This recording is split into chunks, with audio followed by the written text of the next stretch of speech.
Well, thank you for coming to our colloquium in theoretical and applied mechanics. We're very excited today to have Bruce Lewenstein here. Now, as I was looking over Bruce's biography, it occurred to me that there's one word that comes to mind when I think about him, which is the word joint. The sense of that, you can interpret that many ways, but the way I mean it is that Bruce seems to be very good. Right age. Never mind. Bruce is terrific at doing two things at the same time. So, for example, when he was an undergraduate at University of Chicago, his subject was humanities joint with physical sciences. And here at Cornell, now as a full professor, he is joint between science and technology studies and communication. His PhD, naturally, was a joint thing. University of Pennsylvania, jointly in history and sociology of science and science and technology policy. So it seems altogether fitting that his topic today is on something joint, which is imagination in science, two wonderful topics that also seem to have brought in an unusual audience for us, a bit broader than normal. So we're delighted to have Bruce here. And we, as a little token of our esteem, would like to give you what's inside the box, which is a cup about our own attempt at being joint theoretical and applied mechanics. So thank you, Bruce. Thank you, Steve. I appreciate it. I sometimes actually use all of those joint things as a way into the fact that all of the interesting questions for me are at the interstices between the interstices. You know, there's sort of every time I find something, well, there's this neat stuff on the edge that connects over here. Oh, there's something. You know. Of course, the problem is, meanwhile, I've left behind whatever expertise I actually have. So, you know, there's some sense in which I have the advantage of being able to range very broadly, the disadvantage of sometimes not going deeply. So I'll be very glad to sort of get questions from you about ways that from your perspective as scientists and engineers, you see the ways that some of these topics, some of the things I talk about, sort of intersect with what you do, particularly this notion of imagination and where imagination plays a part in your work. I guess I have to turn this on if I want it to work. There we go. So this is a talk that's based in a project that I'm doing. Actually, we want to leave the lights up, Andy, and because we're filming is the problem. It's a halfway point. Is there a halfway point?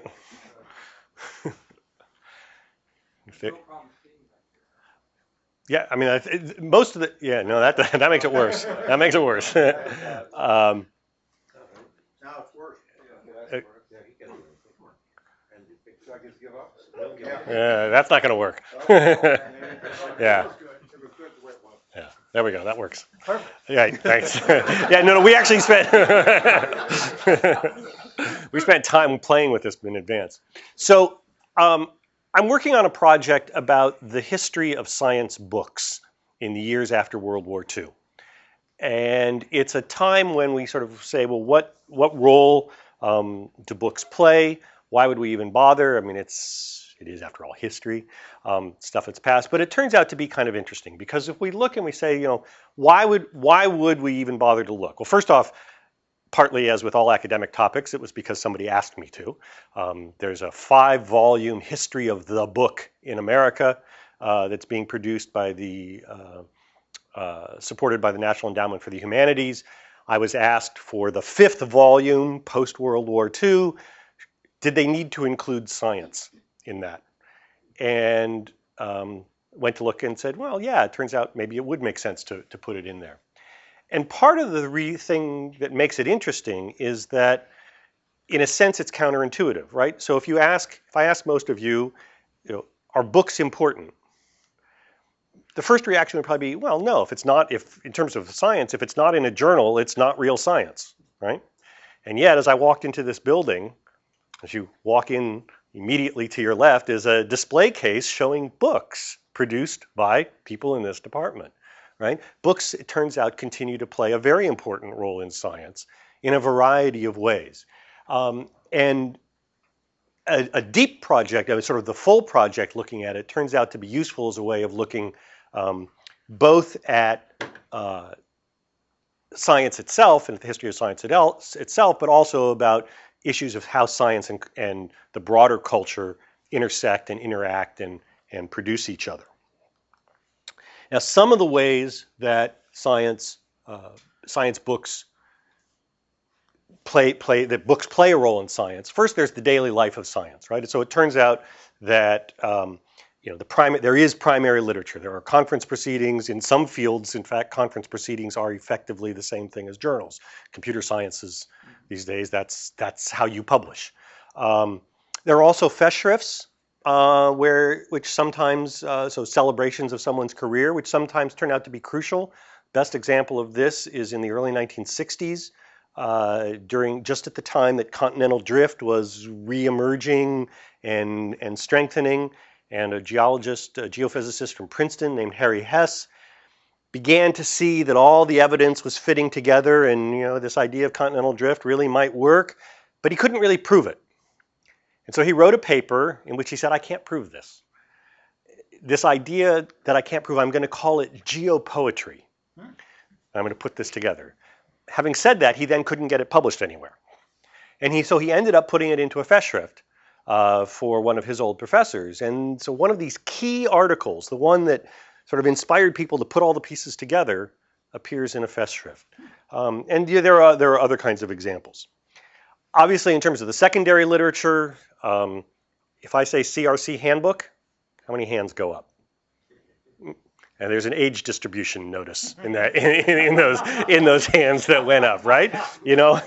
Everybody over a certain age probably got their first CRC handbook when they were in high school, taking physics or chemistry or math, because these were the books that had all the formulas you needed and the tables that you had to look up and so on. Now we all do it on the web or on our PDAs or whatever, but as a standard tool of everyday science, you had to have your CRC handbooks. There would be data sets in some fields that were published in book form. Conference proceedings again, the review literature. And then, of course, there's textbooks, right? One of the most fundamental ways that science gets transmitted from one generation to the next is through textbooks.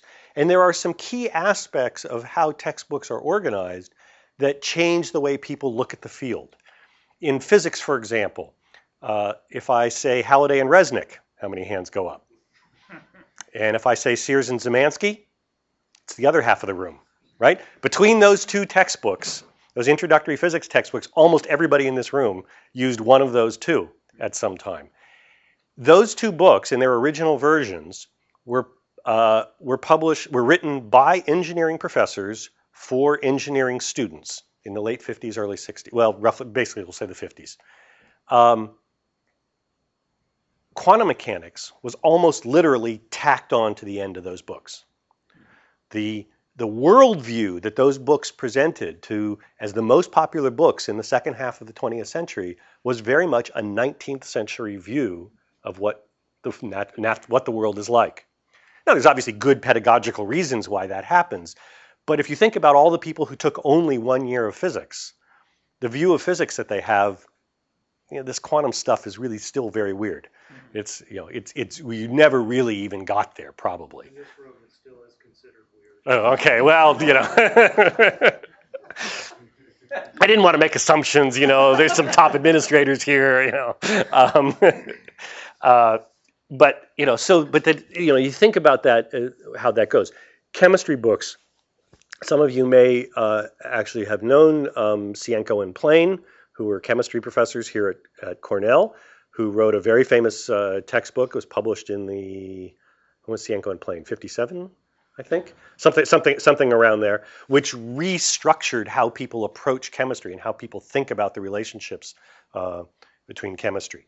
So that these textbooks turn out to be very important. Then there are these connections to broader culture that books provide us, so that there are times when you can use books to follow the intellectual developments in science, where sort of what are people thinking about? Books that are written sort of for the insider, but sort of for the outsider. I'm thinking of something like E.O. Wilson's Sociobiology, which was his attempt to pull together all of his ideas into a single place. But it was also written to make his ideas open and available to a broader audience. Um, uh, Weizenbaum's computer reasoning book, I've forgotten the exact title, another book sort of written to pull the ideas together. We also have the ideas, the many books that were written for bringing people into science. So again, I'm going to do a show of hands. Paul de Cruyff's Microbe Hunters. How many of you read it as a child? It's getting to be just a little. We got one, the younger one, but one. Watson's Double Helix. Another one. Now my problem is Carl Sagan's Cosmos. It's not, a bunch. Okay, so we've got these ones. Cosmos is the TV show, and we'll get to that, but it's also a book, and that's the question. But these things that recruit people in. There are books that are part of public debate. So Herrnstein and Bell's The Bell Curve, which was about racial distribution. And then you have something we have no word for in English, culture scientifique, the idea that science is an integral part of society, and you're simply not an educated person if you aren't paying attention to some aspects of science. So these are things like Lewis Thomas's essays in medicine, or books like Sync, books that are sort of written so anybody who's reasonably educated can get to them, but they're not wild bestsellers. They're not flying off the shelves at airports, I don't think. Not yet. But they get reviewed in the New Yorker or and sometimes some collection of related books will show up in the New York Review of Books. They're things that cultured people, what the British would call the chattering classes, that they talk about. So if I look at these kinds of books, particularly these public books, over the post-war period, what I discovered, here's my graph. I want you guys to tell me how this works, if we can do this. So these are new titles, new science-related books added to the New York Times bestseller list each week from 1945 to 2000. And it's a pretty noisy graph, obviously, but what you can see is that until the mid-1970s, there's almost never a year when there are more than 10 new books added to that list. After the 1970s, there's almost never a year, or relatively few years, when there are fewer than 10 books added to that list. There's some kind of inflection point going on here in the 1970s. It turns out that, I'm not going to show it today because I want to do a different talk, but there's a lot of other evidence that I can pull on that would suggest that something happens in the mid to late 1970s where there's a change in our culture and more people start paying attention to science. There are more science TV shows then. There are after many years of there being no Pulitzer Prizes or National Book Awards in science, suddenly they start coming every other year. There's growth of popular science magazines. There's the growth of science sections in newspapers. There's a whole bunch of things that happen in about a 5-year period there. Suggests that there's something different about American culture. I'm talking about American culture now. About American culture in those years in those late 70s years. All kinds of possible explanations. Some of it has to do with the baby boom. The baby boomer kids are now in the late 70s getting to have their own disposable income, and these are the kids who've been educated in a post-Sputnik era. So that's a possibility. It may have something to do with some splits in American culture between authoritarian views of the world and anti-authoritarian, sort of an aftermath of the disputes of the 1960s. There's all kinds of possibilities. However, that's not what I'm going to talk about today. today I want to talk about what makes a top book. What is it that got something into that category of top books? And I'm thinking of here of sort of books that were bestsellers that are, actually left that slide out, that's dumb. There's a list of things like Heyerdahl's Kon-Tiki and Kinsey's sex books, actually, and Masters and Johnson's book and so on, and sort of what ended up making those books popular. The first one is that books with a strong authorial presence, where you really saw the author, clearly were more likely to become bestsellers, where you felt like you were talking directly to the author had a point of view. They were often books like Thor Heyerdahl's books of Kon-Tiki and his later one, Aku Aku, that were storytelling, narrative books. Rachel Carson's first book, not the one that she's most known for, Silent Spring, but actually her earlier book about the oceans around us. She was a very well-known author in the 1950s, where it's telling stories, and these tended to make books very popular. I've mentioned Masters and Johnson and the Kinsey books. Sex sold, right? Books that were about sex tended to sell, even though any of you who've ever tried to look at the Kinsey books would know that these are not easy reading. This is not easy reading. This is not salacious. It's really dull. But it sold anyway, which is really interesting. There were some other ones as well. And then for those of you who are movie fans, we get the Sex, Lies, and Videotape. I actually don't have any books that were lies, but I really needed that to make the transition to videotape, which is really what I want to talk about today, which is a series of books where the book was also attached to a movie or to a television show or video of some kind. And some interesting things that come when you look at those books. And the reason I did this was that I had noticed that several of the bestsellers, and I'll end up talking about 3 of them, had this connection with video. And I was trying to figure out what was the connection between the visual imagery and the textbooks, and the visual imagery in the movies and these best-selling books. And I started thinking about imagination and sort of the role that imagination played. And that was partly sparked by the fact that I ran into these 2 quotes. One of these, this one, which is from an interview with Albert Einstein that was published in the 1920s in the Saturday Evening Post. The place where I saw this quote was, on your credit card bill, there's little inspirational sayings. Yeah, well, this was the inspirational saying on one of my credit card bills. But, it struck me. I was thinking, okay, so Albert Einstein telling me imagination, the great scientist telling me imagination is more important than knowledge. And then I ran into this quote from Wallace Stevens, who's a famous American poet, saying, eventually, an imaginary world is entirely without interest. So here I have the poet telling me that imagination is useless, or not useless, but ultimately without interest. And I've got the scientist telling me that imagination is supreme. That doesn't fit my expectations. So what I was trying to do then was say, okay, so what's going on here? What's happening? So the 3 cases that I'm going to look at are Jacques Cousteau's Silent World, Jacob Bronowski's Ascent of Man, and Carl Sagan's Cosmos.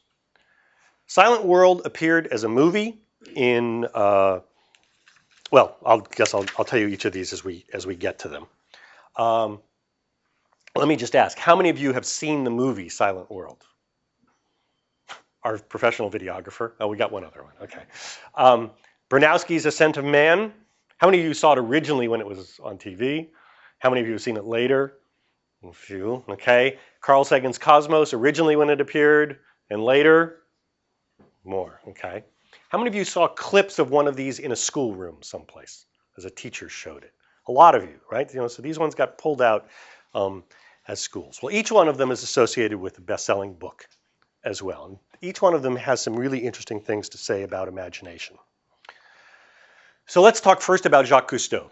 Jacques Cousteau started coming to sort of public notice in the years immediately after World War II, about 1948. He's being covered in Science Illustrated magazine, which was a short-lived popular science magazine, something like Discover or Popular Science. He was the first of the men fish. He gets his first cover of National Geographic in 1952. And then in 1953, this movie, Silent World, comes out by Captain J.Y. Cousteau. I'm sorry, I said the movie. It's not the movie. It's the book that came out in 1953. The book comes out in 1953. It was on the New York Times bestseller list for 33 weeks, most of that time in the top 5. Never made it to number 1, but it was often number 3 or 4. And then 3 years later, the movie version came out. So the book came out well before the movie. The movie is an astonishing film, and we're going to, if all goes well, we're going to see a brief bit of it. This is the opening scene.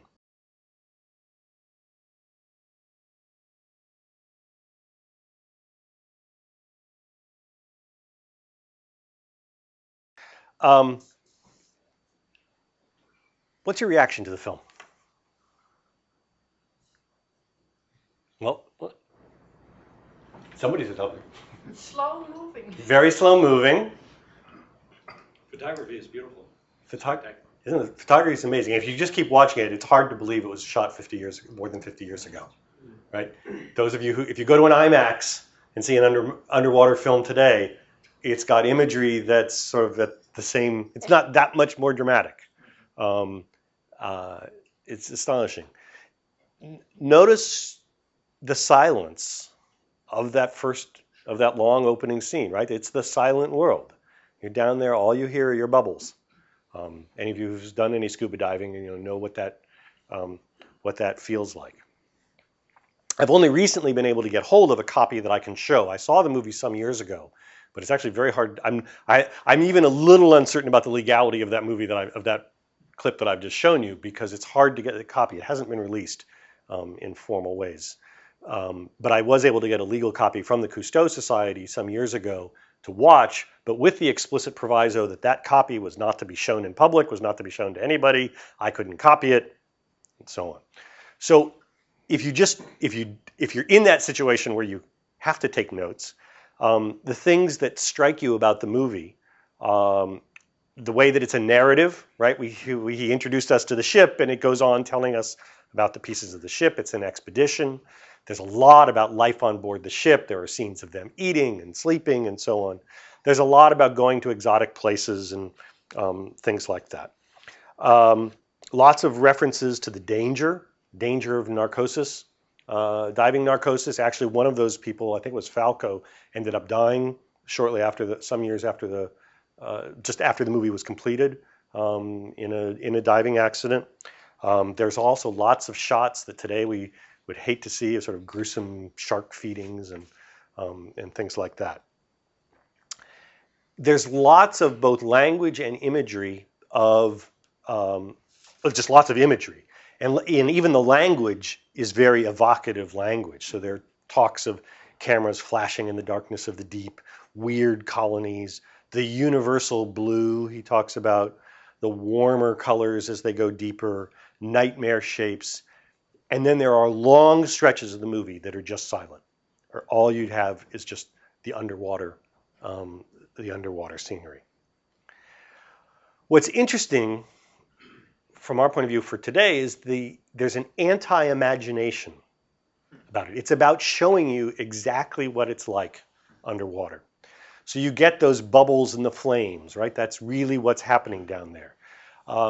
In one of the written things, not specifically in the movie, but in one of his written things, Cousteau has this. He says he merely wants to be the poet of the new realm he has claimed for menfish. He sighs when he tries to describe you what it's like to live in the sea. I cannot tell you how much better than the imagination it is downstairs. Better than the imagination.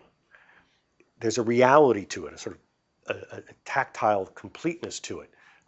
That for him is very important. That's what he calls going below water, going downstairs. it's also really important to him that this be true. At one point, during the filming, they were filming a wreck of some kind, and the director said, "It'd be really cool if we could find a skeleton down there, really get the eeriness of it or so on." They couldn't find any skeletons in the wreck, so they brought one down, and they filmed it. But in the end, they didn't use that piece of film, because he said that would have been fake, and I'm not going to show you anything that's fake. I'm not going to imagine anything. I'm going to show you what really is down there. So here we have Cousteau, who, obviously an extraordinary entrepreneur, a good engineer. He is one of the co-inventors of the aqua lung, although he's not the inventor. But someone who had this vision and this ability to tell stories that we could do. For him, imagine it, but he's not really a scientist, and yet you saw that. I called attention to his words there. We're doing all of this in the service of science. I don't actually know how much science was produced by Cousteau things. Yeah, Salman? I would just like to say that a lot must be to do with Louis Malle's involvement. Louis Malle is one of the greatest directors, and I just recently saw a Louis Malle film on the TV and was extraordinarily struck, A, by the silences, and B, by the same type of imagination that Right. Absolutely. I mean, the fact that this was actually Louis Malle's first major film, and he was sort of an apprentice and when Cousteau, so he got recommended to Cousteau. Clearly, the power of this film has a lot to do with that. But it also, so I'm not going to attribute this just to Cousteau. Part of what it suggests is one of Cousteau's abilities was the ability to put together a team, right? He was a manager. But I want to focus, on this issue of sort of imagination and truth. Now I want to jump ahead 20 years to Bronowski and the Ascent of Man. The Ascent of Man was designed as a television program by the BBC in the UK. It was an explicit follow-up to an earlier series by Sir Kenneth Clarke called Civilization. That series, which had appeared in the late 1960s, was superb, but had no science at all. It was about art and music and things like that. It had no science at all. So there was a critique that for all that it was superb, it had left out this big chunk of civilization. And so the BBC approached Bronowski, who was a well-known mathematician, philosopher, commentator by that point. And part of their vision, part of what the BBC was looking for, based in part on the Clarke Civilization series, was a real personal vision. They wanted you to feel the person. So although this is the official publicity photo of Bronowski, this is actually the one I prefer. This is a drawing which captures his cragginess. This is near the end of his life when this comes along. So let's watch a few minutes of the introduction to Ascent of Man.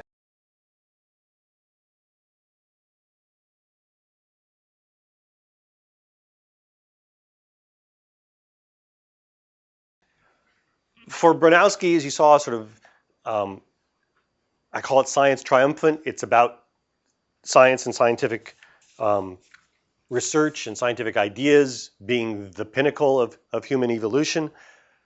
But it depends on imagination. It's in a sense the exact opposite of what Cousteau said. Here's that quote that we just heard. His imagination, his reason, his emotional stability and toughness make it possible for him not to accept the environment, but to change it. And that series of inventions he calls the Ascent of Man. For a lot of viewers, what they remember from that series was Bronowski. Just this incredibly strong personality. One reviewer, a chemical educator named Truman Schwartz from Macalester College, in a review shortly afterwards said, Bronowski included many scientific facts in his presentation, but what still gives the series its intensity some years later are his well-identified asides and his strongly held opinions. In rewatching the series, I am impressed by the care with which Bronowski generally identifies the bases for his statements and his assertions. Spurred by imagination, but very clearly identifying sort of what his assumptions are and how he's moving ahead. There's that quote. Bronowski then begat Carl Sagan. Carl Sagan, who it was interesting. I had lunch with some of the students here today, and one of them asked me, "This Sagan name, I know I'm supposed to know it. It's didn't he have something to do with Cornell?" And for those of us who knew him, it has now been 11 years since he died. It's a while. And our students, when I teach science communication courses and I say Carl Sagan's name, there's a total blank across 19-year-old faces.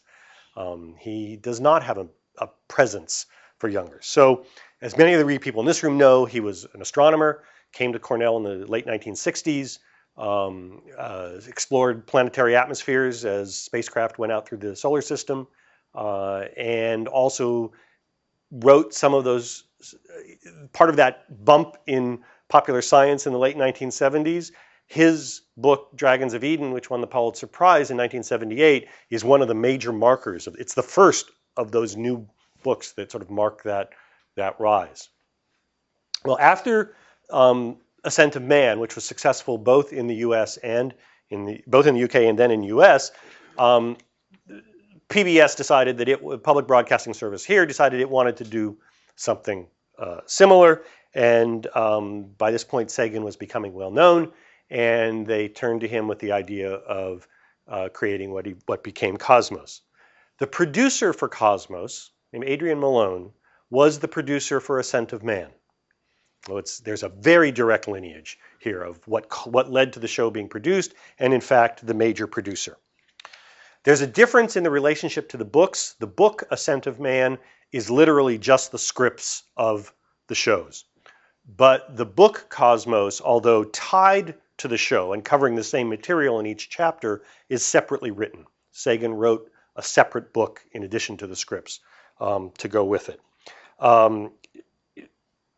In fact, according to people who did careful reviews, the book was actually reviewed even better than the TV show. Quote, "The book is as magnificent, challenging, and idiosyncratic as Cosmos, the TV series. It is also a better product." That was a well-known science writer who did that. The book spent about 70 weeks on the bestseller list. Part of the success of the series appeared in the fall of 1980. Part of the reason it was a success, besides its inherent quality, was that just as we are right now, there was a TV writers' strike. And so most of the other shows were in reruns. And so this was actually one of the few fresh shows on TV at the time. But as I say, there was inherent quality. As with the Bronowski, there's this personal vision. Cosmos was billed as, quote, "a personal statement, one man's apologia for his faith called science." There's actually a lot of sort of religious faith or imagery that goes through Cosmos. I'm not going to spend time on that, but it's another place where one can do some interesting things looking at the place of religious imagery and relationship with religion. So let's watch the introduction to Cosmos.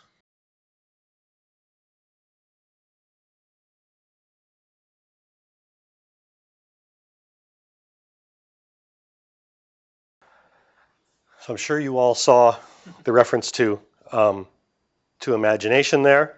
Why did the show become such a hit? Partly because it was fascinating. Partly it was the force of his personality. It was this sort of the profile, the full-facedness, the wind blowing and all of that. The becoming of a celebrity, as the biographies of Sagan have shown. And he became a true celebrity, the kind of person who couldn't go into a restaurant without having people interrupting him. It had major implications for his life. But for now, let's focus on this. So what did he say? He said there was again this fact and speculation piece, as there was in the Bronowski. We wish to pursue the truth no matter where it leads, but to find the truth we need imagination and skepticism both. We will not be afraid to speculate, but we will be careful to distinguish speculation from fact. That sense of the imagination, many of those of you who've seen the series will remember there was the Imaginarium, the spaceship that was that he was often in. Truth was critical to Sagan's view of what would be there. Once in the middle of a take on the show, Sagan and his co-writer and fellow planetary scientist Steve Soter, they stopped to calculate, literally this is from one of the biographies, to calculate literally on the back of an envelope the amount of oxygen in a planetary moon's atmosphere. Sagan was absolutely committed to getting the science right, recalled one of the other creators, Jeff Haynes-Styles. And yet it was the celebrity rather than the facts that helped make the show a success. Time magazine said that in the casualness of turtleneck jersey and chino pants, his butcher boy haircut tousled by the wind, Sagan sends out an exuberant message. Science is not only vital for humanity's future well-being, but it is rousing good fun as well. Another Time reporter recognized what has sometimes been called the Sagan effect, that is, the problem of a scientist who's a little too popular. Watching with wonder, and no doubt a little envy, the whirling star named Sagan, wrote this Time reporter, some of his colleagues feel that he has stepped beyond the bounds of science. They complain that he is driven by ego. They also say that he tends to overstate his case. He often fails to give proper credit to other scientists, and he blurs the line between fact and speculation. And that was this constant charge of, was there a blurring there? For Sagan, there was this constant tension. There was another review a few years later, frequent failure to point out the difference between observation and reconstruction, a systematic blurring of the distinction between proof and assertion, between fact and hypothesis. For Sagan, imagination was necessary. Right? You couldn't do, the things he was looking at are things you can't see. You had to imagine in order to be able to see them. You also had to be able to imagine in order to explain things. And he was frankly interested in entertaining. He did not hide the fact that part of his goal was to entertain people, in part to recruit young people into science, that was one of his goals. Ultimately, what he was trying to convey was a vision of science as something that one would bring in. As many of you know, a lot of his work had to do with extraterrestrial life, places where you had to imagine, and there were formulas, but you had to sort of reach out as well. So I've had these three cases of imagination in science. Let me try to see if I can come up with a conclusion. As I said, in the earliest one, the Cousteau one, we've got drama, but we've got a sort of anti-imagination. We have to be real. Whereas the later two, Bronowski and Sagan, seem to be much more about using imagination in order to get you to the truth. Imagination is necessary. Question of what counts as the truth. Drama works, but there's a tension there. This is sort of my conclusion.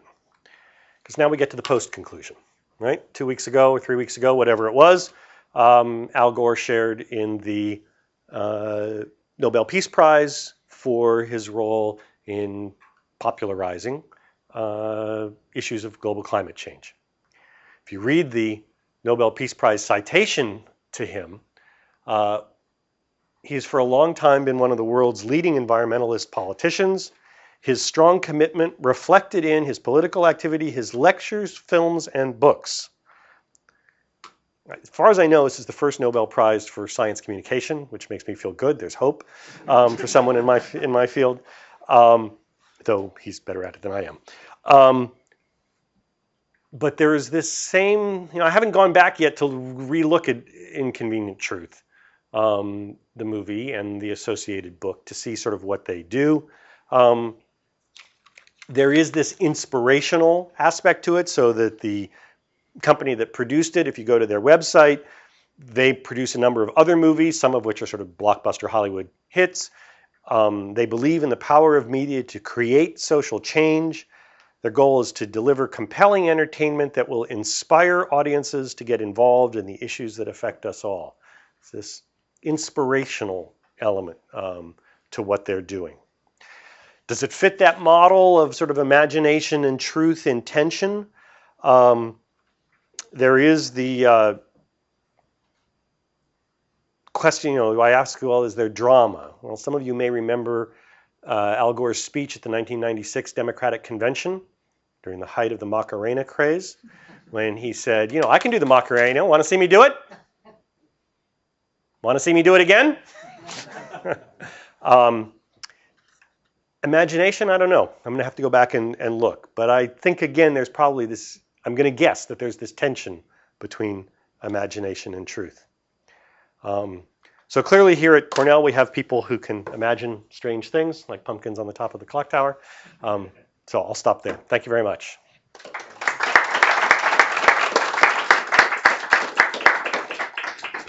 And I'm glad to take questions, whatever.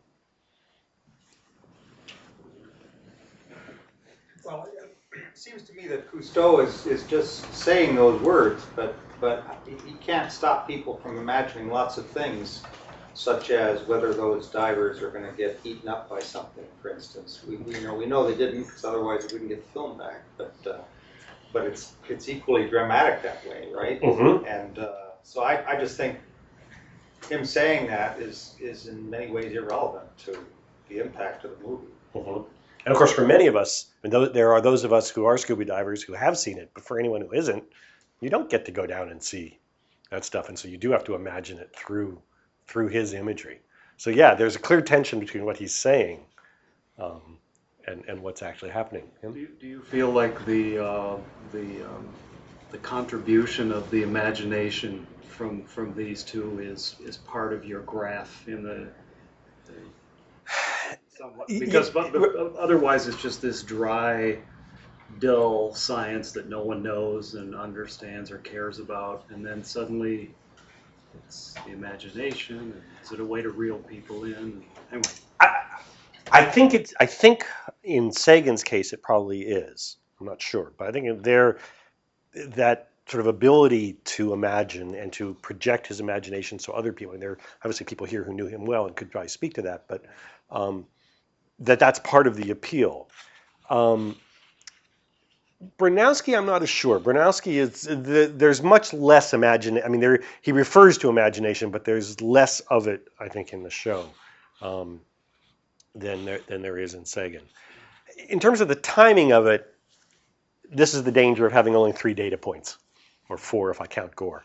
That I don't know whether I want to tie it to that late 70s idea. Obviously, Cousteau was earlier, the other two are later. Maybe there's something there. I'm not sure about that yet. Dick? I wonder if the late 70s explosion in these books is related to the general education of the American public. And it's really the post-Sputnik era that launched a whole generation of technocrats, and then refueled by the computer revolution. And so you have a lot of people who are interested in science that didn't used to be there before. No, I think that's actually a big part of it. So the baby boomers started graduating from college about 1970, right around then. So by the late 70s, they have established themselves in their careers. They're beginning to have disposable income. It's at about the same time. This is, the history is both overdetermined and underdetermined. It's also at the time that some mainframe computing capabilities allow magazine publishers to tailor their audiences. So you start getting lots of specialty magazines. You get skiing magazines and sailing magazines. The 1970s is, in fact, a time of tremendous growth in magazine publishing generally, where you get lots of specialty publications for niche markets. And a lot of the rise in popular science magazines was a niche marketing kind of issue, which was also tied to growing consumer power. So it's And some of those consumers were seen as, yeah, they're these technocrats. These are the kids who, if you graduated from college in 1970, means you were 8 years old when Sputnik um, went up. You know, you're sort of in that range where that was definitely sort of part of your world. So I think there's definitely some of that. The thing, though, that keeps me from sort of definitely sort of going in that direction is it's also the time when we have the rise of fundamentalist religious groups, the growing strength of ultra-conservative political groups. Many of the rise of the in the 60s and then again in the early 80s is some of the major creationism, anti-evolution movements. So there's some other forces at work in American culture as well. There's a reaction against the, you know, people who had question authority buttons. There's a reaction against those. There's an authoritarian. There's a turn to authority. And some of those people were also buying the science magazines because science can be seen as a source of authority. Many scientists think of it as anti-authoritarian, right? You're always trying to break things and, you know, question whether they're true and be skeptical. But there's also very much an authoritarian element to it, especially given that a lot of the money that was in science and engineering was Defense Department, military related. A lot of the microelectronics industry comes from there and so on. So that it's not an easy thing to untangle. And that's actually what I'm working on now, is trying to see how I can untangle some of that. Andy. You mentioned the Carl Sagan effect, and so there is this world of people who were critical of him in ways that you described, which you could say his I don't know if imagination is the right word, but he was speaking. Some people thought beyond what he knew, and so it could be that just by getting famous, people are jealous and they do that, or it could be that it's the nature of doing such popular science that demands that you go to those places that people would be critical of even if you didn't get famous. And you know, you presented Cousteau as not liking the skeleton there, but there is there's the anti-Cousteau society also, which is people who hate Cousteau for just the same kind of Carl Sagan things, and for a story I heard about is having the Calypso on a coral reef that was full of endangered species, and they're making a movie about the beautiful environment, and the ship is in, you know, it's roped off area, no ship is supposed to be there, and the ship is there breaking up the coral, and they're making the movie about the beautiful nature, and there's a movie making fun of Cousteau, and so so the question is just some comment about, is it necessary that people to get into this popular science have to be that way, or is it a necessary reaction, or is it just what do you have to say about that? It's a really good question, and I've got two students right now who are working on a project on celebrity scientists, specifically to try. They're trying to get at, what are these characteristics? There was a researcher at Stanford about 30 years ago now, Ray Goodell, who wrote a book called Visible Scientists, in which she looked at about a half dozen people. Sagan was one of them. Glenn Seaborg, who was chair of the Atomic Energy Commission, was another. William Shockley, one of the co-inventors of the transistor, who also late in his life was promoted the idea that blacks are genetically inferior to whites, and a couple of others, to try to get at this question of what characteristics do these people have in common. The ability to speak in inspirational ways was clearly part of it. This ability, a sort of personal charisma, which sometimes comes from that willingness to sort of state the extreme position, not to try to put in all the caveats, is clearly part of it. But sometimes it's other things that happen. About 20 years ago, there was an article about why Einstein was famous in America. So Einstein first came to the United States in the early 1920s, 21 or 22, I think, and was greeted everywhere he went by massive crowds. So this is about 2 or 3 years after the experimental verification of the theory of relativity. And today, if you read in a textbook, you'll see, you know, Einstein the scientist was famous. Well, why was he famous? Not for his science. He was one of the most prominent Zionists in the early 1920s. And the crowds that greeted him were largely Jewish crowds celebrating the possibility of a Jewish state. But of course, we mix those in our memories. And so celebrity comes from multiple reasons. Part of what Adrian Malone, the producer of of both Ascent of Man and Cosmos, was trying to do, he very explicitly said, I'm going to make Carl into a star. And so some of the sort of imagery of really, focusing on his, these incredible close-ups of his face and so on, was very deliberate on the part of the producer to create a celebrity. So it wasn't, again, we have the teamwork issue, as with Cousteau, of, this isn't just him, it's a collaboration to create this thing. Bronowski, by the time Cosmos was produced, Bronowski had died. So Ascent of Man came out in 73, 74, and he died in 76 or 77.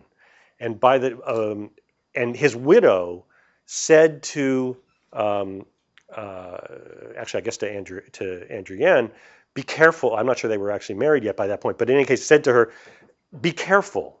What Adrian is going to kill your husband the way he killed mine, because he's going to drive him into this world that he may not want to go.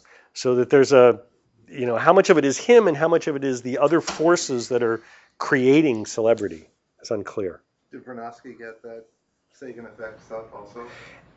Not quite as much. He was never, partly because he was a refugee, he never quite made it to the top of his profession.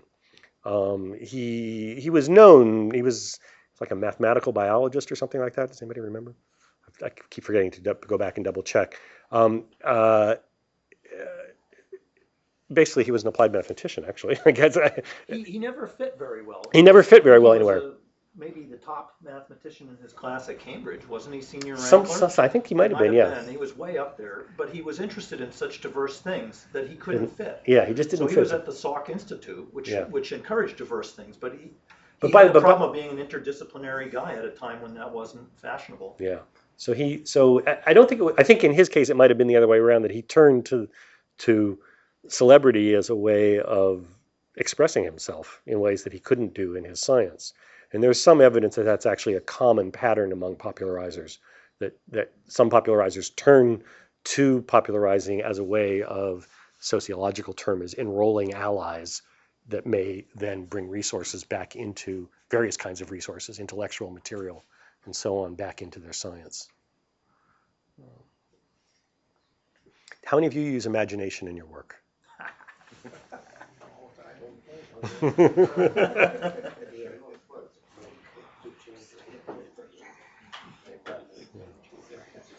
Some of us have imaginary friends.